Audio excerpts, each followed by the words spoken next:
Jerônimo Savonarola, o precursor da Grande Reforma, 1452 a 1498.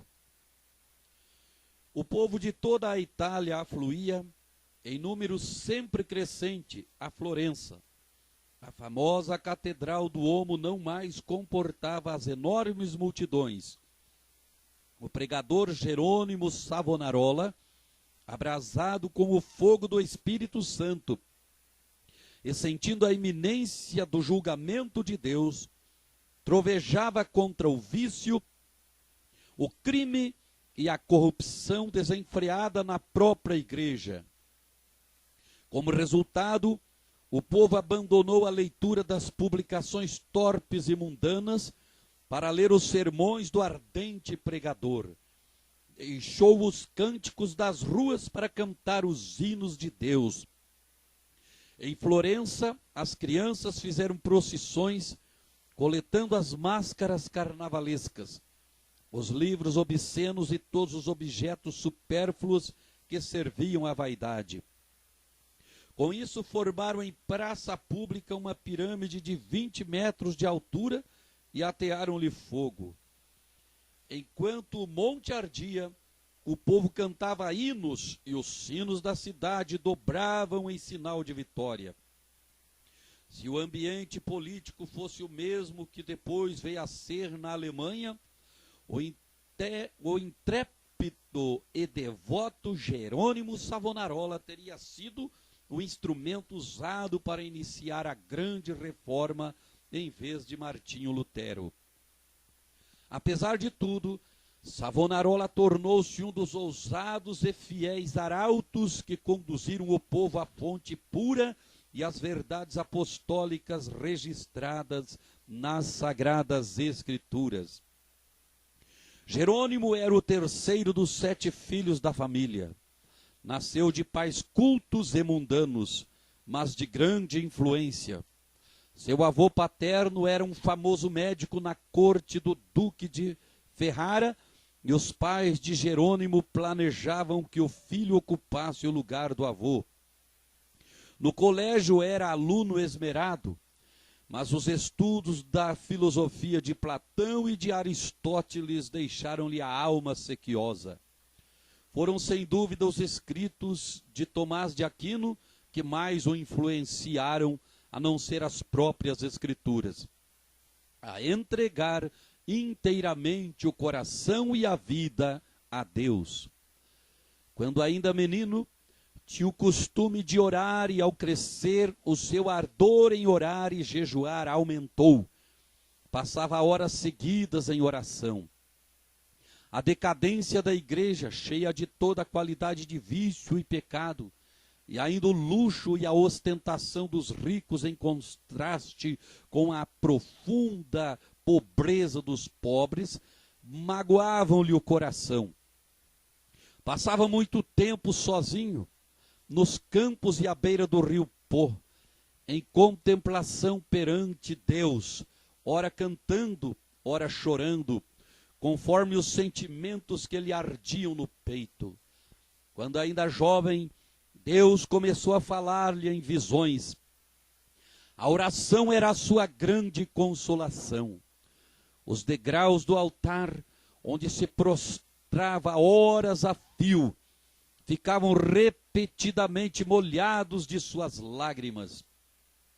Houve um tempo em que Jerônimo começou a namorar certa moça florentina, mas quando ela mostrou o quanto era desprezível que um membro de sua orgulhosa família Strozzi pudesse se unir a um Savonarola, Jerônimo abandonou para sempre a ideia de casar-se. Voltou a orar com crescente ardor. Enojado do mundo, desapontado acerca dos seus próprios anelos, sem achar uma pessoa compassiva a quem pudesse pedir conselhos e cansado de presenciar as injustiças e perversidades que o cercavam, coisas que não podia remediar, resolveu abraçar a vida monástica. ao apresentar-se no convento, não pediu o privilégio de se tornar monge, mas rogou que o aceitassem para fazer os serviços mais vis da cozinha, da horta e do mosteiro. Na vida do claustro, Savonarola passava ainda mais tempo em oração, jejum e contemplação perante Deus. Sobrepujava todos os outros monges em humildade, sinceridade e obediência, sendo apontado para lecionar filosofia, atividade que exerceu até sair do convento. Depois de passar 7 anos no mosteiro de Bolonha, Jerônimo foi para o convento de São Marcos, em Florença. Grande foi o seu desapontamento ao ver que o povo florentino era tão depravado como dos demais lugares. Até então ainda não reconhecia que somente a fé em Deus salva o pecador. Ao completar 1 ano no convento de São Marcos, foi apontado instrutor dos noviciados e por fim designado pregador do mosteiro.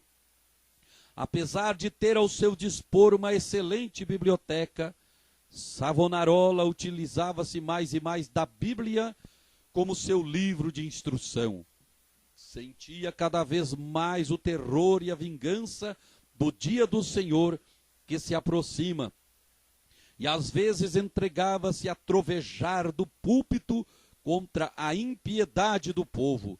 Eram tão poucos os que assistiam às suas pregações que Savonarola resolveu dedicar-se inteiramente à instrução dos noviciados. Contudo, como Moisés, não podia escapar à chamada de Deus.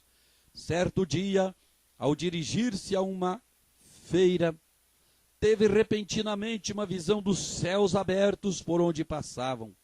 Perante seus olhos todas as calamidades que sobrevirão à igreja. Então lhe pareceu ouvir uma voz do céu, ordenando-lhe anunciar aquelas coisas ao povo. Convicto de que a visão era do Senhor, começou novamente a pregar com voz de trovão, sob a nova unção do Espírito Santo. A sua condenação ao pecado era feita com tanto ímpeto que muitos dos ouvintes, ao fim da prédica, saiu andando atordoados, sem falar nas ruas.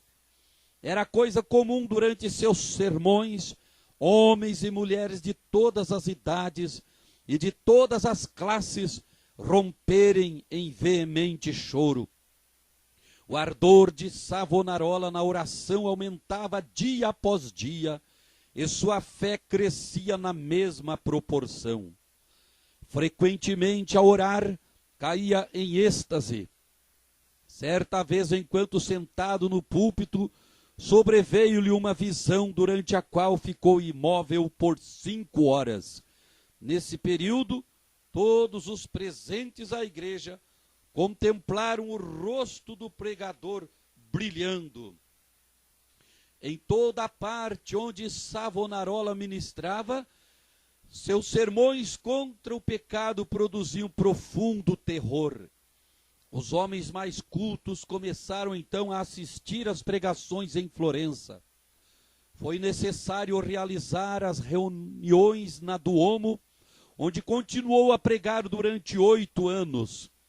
O povo se levantava à meia-noite e esperava na rua a hora de abrir a catedral. O corrupto regente de Florença, Lourenço Médici, experimentou todas as formas de abordagem, a bajulação, as peitas, as ameaças e os rogos para induzir Savonarola a desistir de pregar contra o pecado, e especialmente contra a perversidade do regente. Por fim, vendo que tudo era debalde, contratou o famoso pregador Frei Mariano para falar contra Savonarola. Frei Mariano pregou um sermão, mas pelo fato de o povo não ter prestado atenção à sua eloquência e astúcia, ele não ousou continuar. A essa altura, Savonarola profetizou que Lourenço, o Papa e o rei de Nápoles morreriam dentro de um ano. E assim sucedeu. Depois da morte de Lourenço, Carlos VIII da França invadiu a Itália e a influência de Savonarola aumentou ainda mais. O povo abandonou a literatura torpe e mundana para ler os sermões do famoso pregador. Os ricos socorriam os pobres em vez de oprimi-los. Foi nesse tempo que o povo fez a grande fogueira na Piazza de Florença e queimou grande quantidade de artigos usados para alimentar vícios e vaidade. Não cabia mais na grande Duomo o seu imenso auditório. Contudo, o sucesso de Savonarola foi muito curto.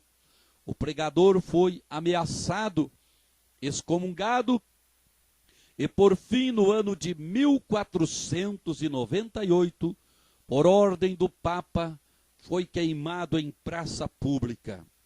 Com as palavras: "O Senhor sofreu tanto por mim", terminou a vida terrestre um dos maiores e mais dedicados mártires de todos os tempos. Apesar de continuar até a morte, sustentando muitos dos erros da Igreja Romana, ensinava que todos os que são realmente crentes estão na verdadeira igreja. Alimentava continuamente a alma com a palavra de Deus. As margens das páginas da sua Bíblia estão cheias de notas escritas enquanto meditava nas Escrituras. Conhecia uma grande parte da Bíblia de cor e podia abrir o livro instantaneamente e achar qualquer texto. Passava noites inteiras em oração e recebia revelações quando em êxtase ou por meio de visões. Seus livros sobre a humildade, a oração, o amor e outros temas continuavam a exercer grande influência sobre os homens. Destruíram o corpo deste precursor da grande reforma, mas não puderam apagar as verdades que Deus, por seu intermédio, gravou no coração do povo.